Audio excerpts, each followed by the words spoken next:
Hey everybody, welcome to the Daily Objective, the show where we discuss various topics, we try to explore things and bring the objectivist point of view as we are students of objectivism. And we do this, if you didn't know, 5 days a week, or as some Harvard scholars might put it, 2 + 2 times a week. Enough with the opening jokes. I'm going to hand it over to a man who, let's just say, if ancient Athens had this man among their ranks, they could have solved the problems of philosophy, and today we'd be living like the Jetsons. Please welcome a man whose name I have mastered the pronunciation of, Nikos Sotarikapoulos. Close enough. Hi, everyone, and welcome to another Daily Objective. Now, before we start, let me say something. So today, the biggest news of the day is the disaster in Lebanon, and we thought we would discuss this, but we always tell you that before we jump in a topic, we need to have at least some understanding of where we stand. So because I think we lack the context of exactly what's happened beyond the stuff that it's obviously a tragedy, and also because there's a disagreement between myself and the producer on whether we can have this discussion without this context. That's why we're not going to deal with this topic, which is otherwise obviously the big news of the day. But we're going to discuss another topic, which is, it's not it's not like a tragedy in terms of lives and livelihoods lost, but it's what is going to lead and has led throughout history in many tragedies, which basically is the issue of how we approach knowledge. And there's this trend lately on Twitter with the 2 + 2 = 5. And for those of you who haven't followed it, let me tell you what happened. So it all started, as it usually these things start, with something as a quasi joke by James Lindsay, who is someone who is eager to kind of explore, let's say, the postmodern or the social justice warriors, the critical race studies, however you want to call this milieu. So he posted something about 2 + 2 = 4, and a lot of people jumped in throughout the weeks, and in the last days it kind of became a thing.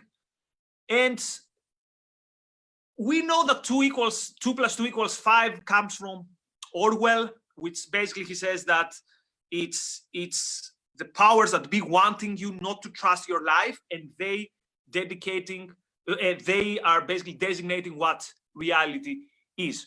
So a lot of mathematicians jumped in and said that, well, yeah, you might be joking with this, but actually there is a way that 2 + 2 might equal 5, and 2 + 2 = 4 is not, let's say, an unquestionable truth. And the things I want to focus on today are two things. The first is that there is actually a temptation to see this as a joke. And I think it's not a joke, it's very, very serious, and I will explain why. And the second temptation, which again, I don't want us to fall into, is that there is this small cabal of, let's say, SJWs or critical race theorists or postmodernists who have this view, but the rest of the education and academia is completely kind of defended from this view. I will claim that this is actually not the case. And although you're not going to find many people who are going to tell you 2 + 2 = 5, you will find people who will basically support the epistemological basis of this, which means the theory of knowledge. And now let me, before I pass it on to Rucka, my introduction is a bit long, but I'll let Rucka roll with that. Let me clarify something for people who might not know what these people are talking about. So no, they're not crazy. They don't say that, yes, actually 2 + 2 = 5. They say two things. They say that 2 + 2 could equal 5 in particular situations. That's the one thing that they tell you. And the other thing they tell you is that it doesn't really matter whether 2 + 2 = 4. What matters is what is the method of knowledge that led you to this answer. And careful, not whether it's correct, but who is behind that method of knowledge. So if behind this method of knowledge is the white Western man, or I don't know if the Arab man kind of counts on that, but their question is, who has been excluded from this narrative? They talk about narratives. or discourses, which means language as power. So they will say, yeah, even if we could say that 2 + 2 = 4, this doesn't tell us much. So try to give you the context so that you don't think that these are some completely crazy people. And again, these are people who teach at schools, at universities, and quite often at high places. So Rucka, let's start trying to understand what is happening here. Well, there's a lot happening here. I even think you're a bit too sheepish when saying that, you know, the whole 2 + 2 = 5 issue ultimately leads to, you know, problems laying ahead. I would even go as far as linking it to the explosion in Lebanon. Obviously, not directly. The tweet did not lead to the explosion, but I think we can look at chaos and disaster and disorder, and you know, mistakes are always going to happen. There will always be probably accidents, but the more chaos we see in the world, I think all roads do lead to philosophy, and that's the last I'll say about Lebanon, because, like you said, we don't know very much yet. But you are, I mean, I think you even underemphasizing the consequences of this type of thing. People are always acting like, oh yeah, philosophy, who needs it? They say it doesn't really apply to real life. But philosophy deals with fundamentals, and you need axioms, you need fundamentals. I think the guy's tweet, which I think we should have in front of us if we're going to talk about it, he said something like, you know, if somebody says 2 + 2 = 5, you know, talk about what that said, you know, talk about axioms rather than lamenting the death of Western civilization. I think that's more or less what he said. And you mean the original tweet? Yes. By James Lindsay. Yeah, I'll get it to you in a second. Yeah. So yeah. The original tweet is 2 + 2 = 4. Quote, a perspective in white Western mathematics that marginalizes other possible values. Obviously, he tweeted it as like ironically, but people took it. It was basically this, but unironically.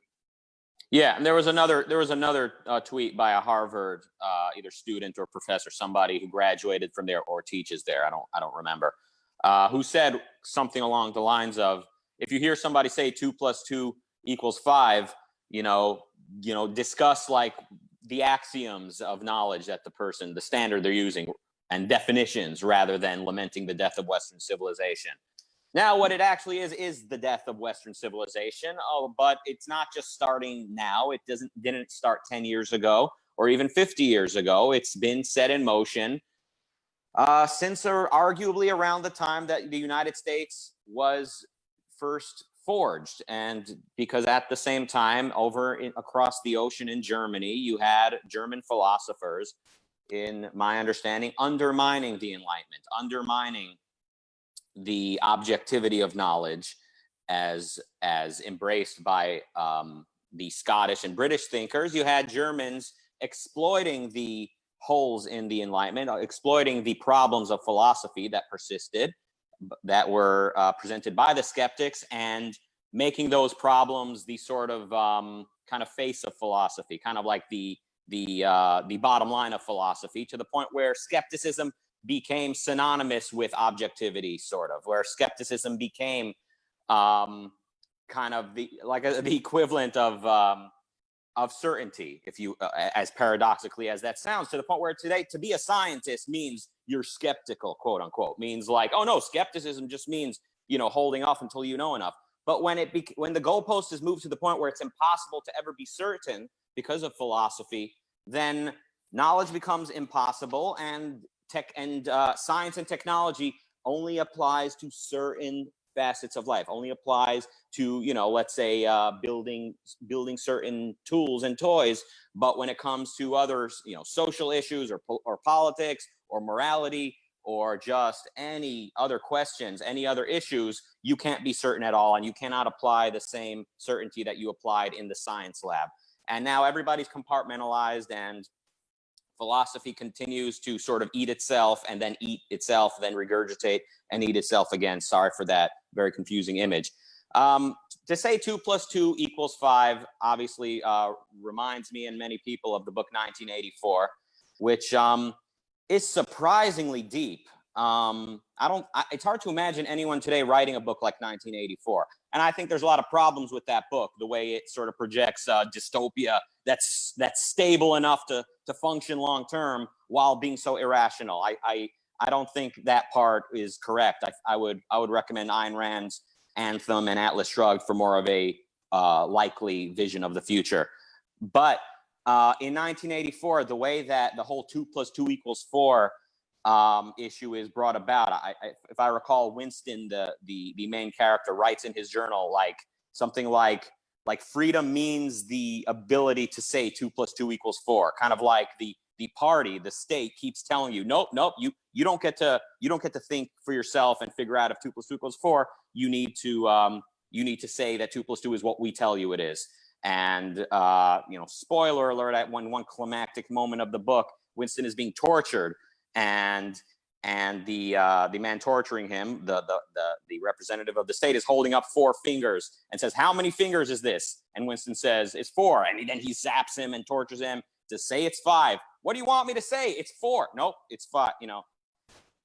There's a reason that that this is controversial. There's a reason that we're arguing about whether 2 + 2 = 4 or whether that's a universal or not. This stuff does matter. It's not just a matter of opinion. There are consequences. A few years ago, there was a viral video out of Africa where a young black girl student was talking about saying, maybe Isaac Newton's science doesn't apply to us.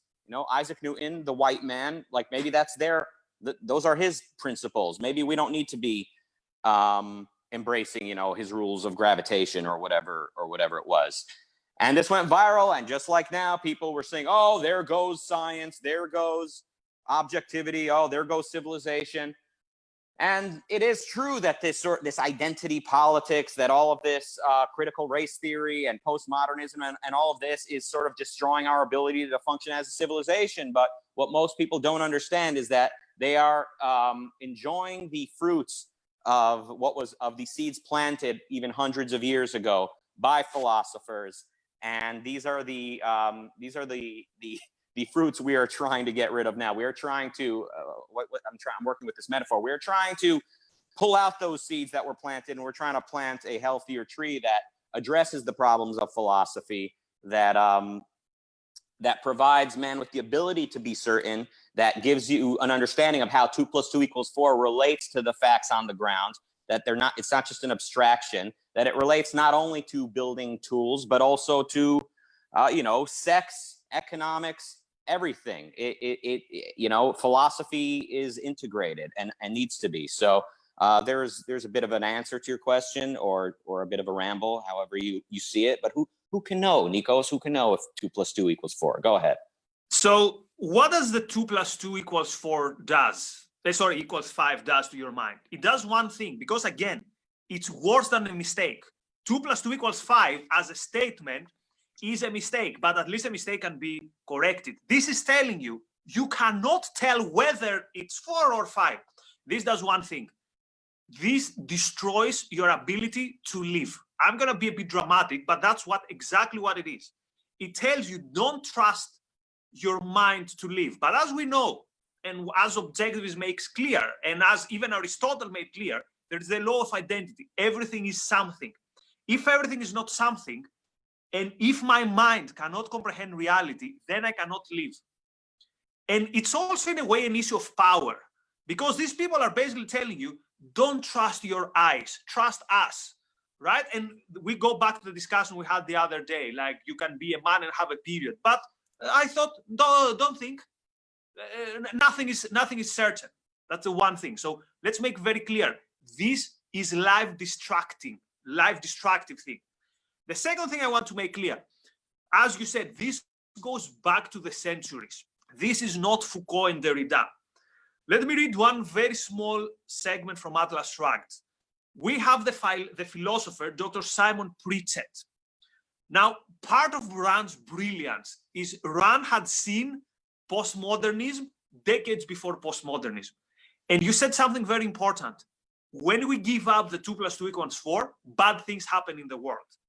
And as the world in Atlas Shrugged goes to chaos, people like Simon Pritchett are more and more eager to tell you 2 + 2 = 5. So very short segment. You must learn to take a philosophical attitude, said Dr. Simon Pritchett to a young girl student who broke down into sudden, hysterical sobs in the middle of a lecture. She had just returned from a volunteer relief expedition to a settlement of Lake Superior. She had seen a mother holding the body of a grown son who had died of hunger. There are no absolutes, said Dr. Pritchett. Reality is only an illusion. How does that woman know that her son is dead? How does she know that he ever existed? This is 2 plus 2 might equal 5. This is exactly what it is. You cannot be sure about anything, therefore, just stay in the corner and survive. Don't leave, basically, right? That's the one thing. The other thing is, again, what is behind this is the education that we've had all these decades. I'll give you a short story from my years at Kent. So the academic year, I think, was 2013, 2014. So back then, no social justice warriors, none of that stuff. And I was in a class on where we had to like a research certificate. So this was not gender studies, this was nothing. And this was a class for all various members of teaching staff. So we had people from computing, business. So we were like a small seminar, and the teacher. The teacher is a person I very much admire, and today she's like a big public intellectual. And the discussion was different theories of knowledge. And one of the theories of knowledge was something like relativism or something like that. And as an example, it gave the theory that there are two ways to view the world. The one is that the night is that we know that the earth, makes this circle, and, we don't, it goes out. Anyway, it's why there's night. It's because of the other theory is that according to some indigenous people, the night is a seat thrown on the earth, a blanket, but it has some kind of holes, and these are the stars. Now, out of the 8 people in the room, 7 of some, like the majority, I think I was a minority of 1, said something like both of these are just different forms of knowledge. Again, these people were not SJWs, but these people who were around their 28 to, let's say, 35, they had grown up with a mantra that says, all knowledge goes. It's all a matter of perspective. How many times do we see this? Well, it's a matter of perspective. Now, someone who can tell you, again, a scientist in a top-level university, who can tell you that the night could be the blanket with these kind of holes, there you can understand what the situation is. And I remember looking to the lecture, and we're like, oh my God, what's happening here? So this is what has led to this. This is not, unfortunately, a conspiracy of a cabal of Marxists or postmodernists. This is the route of philosophy. Maybe we could say from Kant onwards, but anyway, I will let you, Rucka, finish it off. Thank you for reading that excerpt from Atlas Shrugged, where the Professor Pritchett is telling the crying girl, "Hey, how do you know you even saw that man die, or you saw him dead? How do you know he ever existed, etc." And that is where philosophy takes you when your premises are faulty. I've pointed out before, Ayn Rand's vision of the future. She could not have sold her book if it contained what people are actually saying today with regards to social justice and all of that. But the essentials of kind of the premises in our culture today, she absolutely laid down, and the manifestation in the novel is a bit different. It is true. I mean, I'll overturn what I said earlier, and I'll bring up the explosion in Lebanon just to use as a concrete example. Obviously, it's a horrific sight to see. But if you were to ask any philosopher, any prominent thinker in the modern world, or many of them, I shouldn't say any, but many of them, or ask any postmodernist, or ask critical race theorist, ask them what is that explosion? Is it tragic? Well, I mean, what is an explosion anyway? I mean, you ask Plato what an explosion is. He would say, well, there's a perfect form of explosion up there, and there's a perfect form of man out there in the abstract, and what we see down here. I mean, you ask Kant what we're seeing. It's, you know, it's your senses. Your eyes are giving you a certain distorted interpretation of this thing that you're seeing. And what is a man? What is a life? A postmodernist would say, well, I mean, what's the difference between a man and a dog and a rock? You know, where is the line between them? We need certainty. I hope I'm sounding a little bit more coherent than some of the philosophers I'm trying to embody. We need certainty. There is such a thing as objectivity. This is a very difficult issue in philosophy that Ayn Rand does identify and clarify. There is such a thing as certainty. It means within context, within the proper understanding of your consciousness and existence, there is a proper way to observe reality, to conceptualize, and to ultimately be certain of what you're seeing. So 2 + 2 = 4. No matter what race you are, no matter where you are in the world, it remains true. No matter what, you know, no matter who you are or why or when. I think that's the best I can do for some closing statements on this very very complicated. Can I add just one sentence? Something that they reminded me this. The intellectual brothers of Simon Pritchard were the thugs and the criminals who were running the country. Now let's make one sure clear. If you're not sure whether 2 + 2 = 4, then again, you cannot be sure whether, for example, initiating murder or torture or plunder is good or not, because who can tell, right? So be reassured that 2 + 2 = 5 is not very long away from saying, for example, that killing innocents or torturing innocents or stealing from innocents or launching wars against innocents is okay. Because at the end of the day, who can tell? Where we can tell, and I encourage people to go to the barricades for 2 + 2 = 4. So myself and Rucka will see you in the barricades, but before that, hopefully we're gonna see you in future shows. All the best. Thank you very much. Bye-bye.